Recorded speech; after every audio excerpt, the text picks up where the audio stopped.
issue. Today we were running an exercise for a company, bearing in mind I'm now in the private sector, and we sat everybody down in the city, 1,000 people involved in the whole organisation, but the crisis team, and the most peculiar thing was we based our scenario on the simultaneous attacks on the Underground and mainline station. So we had to suddenly switch an exercise from fictional to real. And one of the first things is, get that bureau number. When you have a list of people missing, tell them. And it took a long time.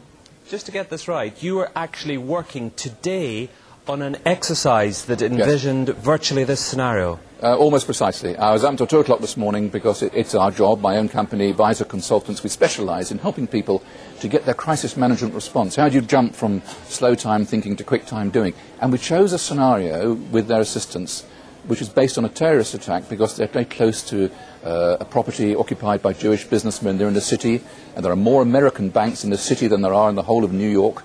A logical thing to do. And I've still got the...